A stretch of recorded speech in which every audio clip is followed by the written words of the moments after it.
sensasinya, apakah ada nyeri ataupun kesemutan. Kemudian jaga tetap kering ya ataupun bersih. Ganti segera bila basah ataupun kotor. Selanjutnya, bagaimana cara proses penyembuhan luka?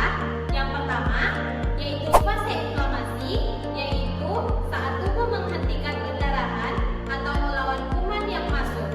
Yang kedua, yaitu fase proliferasi, yaitu pembentukan jaringan baru sehingga luka mulai menutup. Yang ketiga, yang terakhir yaitu fase maturasi, yaitu proses penguatan jaringan hingga bekas luka menjadi lebih baik. Nah, luka yang mengalami infeksi pasti ada tanda-tandanya dong. Yang pertama, kemerahan yang semakin luas, membengkak, rasa panas, ini yang bertambah, keluar nanah dan cairan berbau dan tumpah. Baik, selanjutnya perawatan luka harus dilakukan dengan bersih dan hati-hati.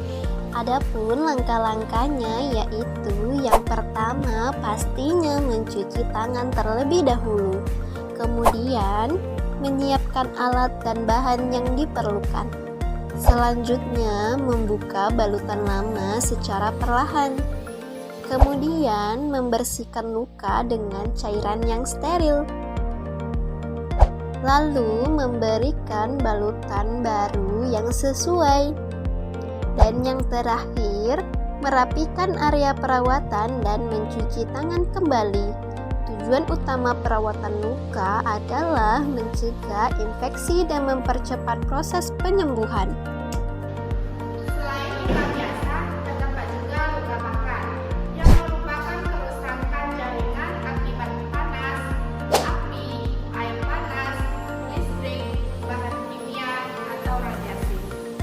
Semakin dalam dan semakin luas luka bakar, maka semakin besar pula risiko komplikasi yang dapat terjadi. Derajat luka bakar ada 4. Yang pertama, kerusakan hanya ada pada lapisan kulit paling luar. Kulit tampak merah dan terasa nyeri, seperti saat kulit terbakar sinar matahari. Yang kedua, kerusakan mencapai lapisan kulit yang lebih dalam, ditandai dengan munculnya letupan dan rasa nyeri yang cukup hebat. Derajat yang ketiga, kerusakan mengenal seluruh lapisan kulit. Warna kulit dapat berubah menjadi warna putih, coklat, ataupun hitam. Dan rasa nyeri biasanya berkurang karena saraf sudah rusak. Derajat yang